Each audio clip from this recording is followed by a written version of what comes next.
Good morning. Crito by Plato, Day 3.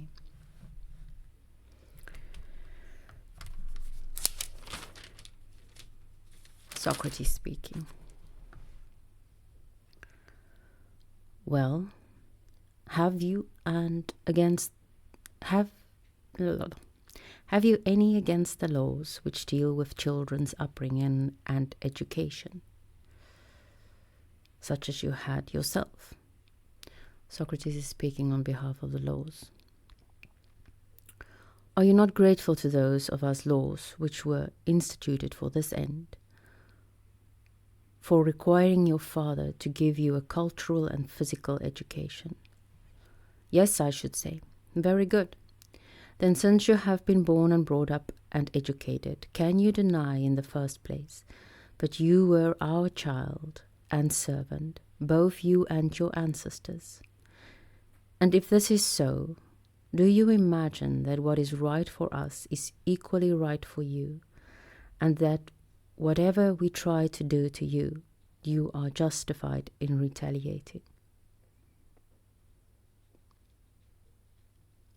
You did not have equality of rights with your father or your employer, supposing that you had one, to enable you to retaliate. You were not allowed to answer back when you were scolded or hit back when you were beaten, or to do a greater many other things of the same kind. Do you expect to have such license against your country and its laws, that if we try to put you to death in the belief that it is right to do so, you on your part will try your hardest to destroy your country and us, its laws, in return? And will you, the true devotee of goodness, claim that you are justified in doing so? Are you so wise as to have forgotten that compared with your mother and father and all the rest of your ancestors, your country is something far more precious, more venerable, more sacred, and held in greater honor both among gods and among all reasonable men?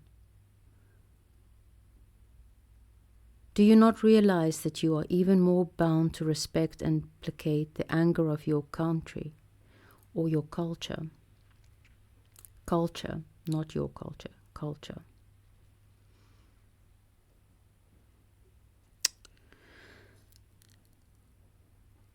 Than your father's anger.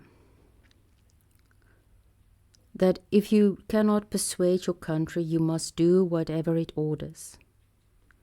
Play by the rules or change them, and patiently submit to any punishment that it imposes, whether it be flogging or imprisonment.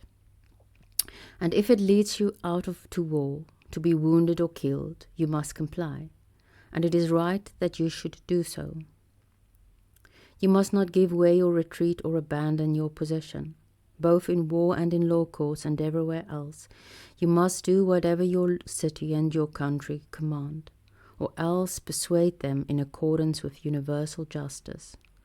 But violence is a sin even against your parents, and it is a far greater sin against your country.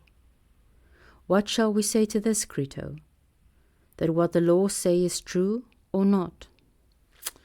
Yes, I think so.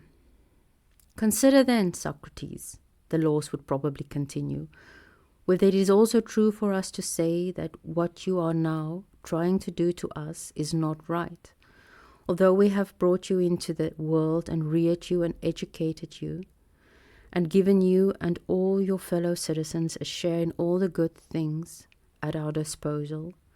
Nevertheless, by the very fact of granting our permission, we openly proclaim this principle, that any Athenian, on attaining to manhood and seeing for himself the political organization of the state and us its laws, is permitted, if he is not satisfied with us, to take his property and go away wherever he likes.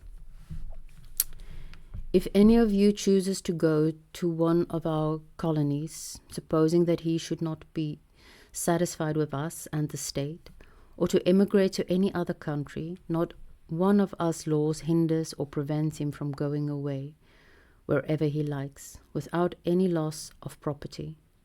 On the other hand, if any one of you stands his ground when he can see how we administer justice and the rest of our public organization, we hold that by so doing he is in fact undertaken to do anything that we tell him. And we maintain that anyone who disobeys is guilty of doing wrong on 3 separate counts. First, because we are his parents, and secondly, because we are his guardians, and thirdly, because, after promising obedience, he is neither obeying us nor persuading us to change our decision if we are in fault in any way. And although all our orders are in the form of proposals, not of savage commands, and we give him the choice of either persuading us or doing what we say, he is actually doing neither.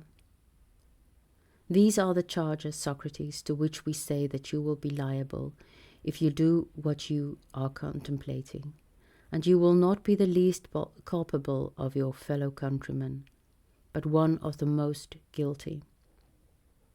If I asked why, they would no doubt pounce upon me with perfect justice and point out that there are very few people in Athens who have entered into this agreement with them as explicitly as I have.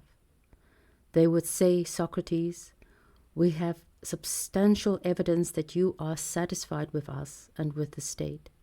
You would not have been so exceptionally reluctant to cross the borders of your country if you had not been exceptionally attached to it. You have never left the city to attend a festival or for any other purpose, except on some military expedition. You have never traveled abroad as other people do, and you have never felt the impulse to acquaint yourself with another country or constitution. You have been content with us and with our city. You have definitely chosen us and undertaken to observe us in all your activities as a citizen. And as the crowning proof that you are satisfied with our city, you have begotten children in it. Furthermore, even at the time of your trial, you could have proposed the penalty of banishment, if you had chosen to do so. That is, you could have done then, with the sanction of the state, what you are now trying to do without it. But whereas at that time you made a noble show of indifference if you had to die, and in fact prefer death, as you said, to banishment, now you show no respect for your earlier professions, and no regard for us, the laws, whom you are trying to destroy. You are behaving like the lowest type of menial, trying to run away in spite of the contracts and undertakings by which you agree to live as a member of our state. Now first answer this question. Are we or are we not speaking the truth when we say that you have undertaken, indeed, if not in word, to live your life as a citizen in obedience to us, the laws? What are we to say to that, Crito? Are we not bound to admit it? We cannot help it, Socrates.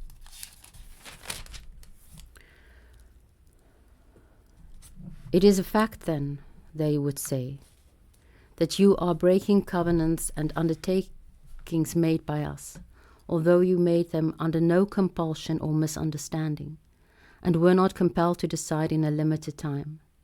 You had 70 years in which you could have left the country, if you were not satisfied with us, or felt that the agreements were unfair. You did not choose Sparta or Crete, your favorite models of good government, or any other Greek or foreign state. You could not have absented yourself from the city less if you had been lame or blind or decrepit in some other way. It is quite obvious that you stand by yourself above all other Athenians in your affection for the city and for us, its laws. Who would care for a city without laws? And now, after all this, are you not going to stand by your agreement? Yes, you are, Socrates. If you will take our advice, and then you will at least escape being laughed at for leaving the city. We invite you to consider what good you will do to yourself or your friends if you commit this breach of faith and stain your conscience. It is fairly obvious that the risk of being banished and either losing their citizenship or having their property confiscated will extend to your friends as well. As for yourself, if you go to one of the neighboring states, such as Thebes or Megara, which are both well governed, you will enter them as an enemy to their constitution, and all good patriots will eye you with suspicion as a destroyer of law and order. Incidentally, you will confirm the opinion of the jurors who tried you that you gave a correct verdict. A destroyer of laws might very well be supposed to have a destructive influence upon young and foolish human beings. Do you intend, then, to avoid well-governed states and the higher forms of human society? And if you do, will life be worth living? Or will you approach these people and have the impudence to converse with them? What arguments will you use, Socrates? The same which you used here, that goodness and integrity, institution and laws are the most precious possessions of mankind? Do you not think that Socrates and everything about him will appear in a disreputable light? You certainly ought to think so. But perhaps you will retire from this part of the world and go to Crito's friends in Thessaly. That is the home of indiscipline and laxity, and no doubt they would enjoy hearing the amusing story of how you managed to run away from prison by arraying yourself in some costume or putting on a shepherd's smock or some other conventional runaway disguise, and altering your personal appearance. And will no one comment on the fact that an old man of your age, probably with only a short time left to live, should dare to cling so greedily to life, at the price of violating the most stringent laws? Perhaps not, if you avoid irritating anyone. Otherwise, Socrates, you will hear a good many humiliating comments. So you will live as the toady and slave of all the populace, literally roistering in Thessaly, as though you had left this country for Thessaly to attend a banquet there. And where will your discussions about goodness and uprightness be then? We should like to know. But of course you want to live with your children for your children's sake, so that you may be able to bring them up and educate them. Indeed, by first taking them off to Thessaly and making for foreigners of them, so that they may have the additional enjoyment. Or if that is not your intention, supposing that they are brought up here with you still alive, will they be better cared for and educated without you? Because of course your friends will look after them. Will they look after your children if you go away to Thessaly and not if you go away to the next world? Surely if those who profess to be your friends are worth anything, you must believe that they would care for them. No, Socrates, be advised by us your guardians, and do not think more of your children or of your life or of anything else than you think of what is right, so that when you enter the next world, you may have all this to plead in your defense before the authorities there. It seems clear that if you do not do this thing, neither you nor any of your friends will be the better for it, or be more upright or have clearer conscience here in this world, nor will it be better for you when you reach the next.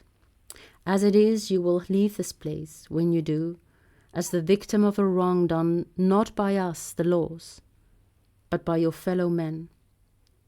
But if you live in that dishonorable way, returning wrong for wrong and evil for evil, breaking your agreements and covenants with us, and injuring those whom you least ought to injure, yourself, your friends, your country, and us, the laws, then you will have to face our anger in your lifetime, and in that place beyond, when the laws of the other world know that you have tried, so far as you could, to destroy even us, their brothers. They will not receive you with a kindly welcome. Do not take Crito's advice, but follow ours. That, my dear friend Crito, I do assure you, is what I seem to hear them saying, just as a mystic seems to hear the strains of music, and the sound of their arguments rings so loudly in my head that I cannot hear the other side. I warn you that, as my opinion stands at present, it will be useless to urge a different view. However, if you think that you will do any good by it, say what you like. No, Socrates, I have nothing to say. Then give it up, Crito, and let us follow this course, since God points out the way.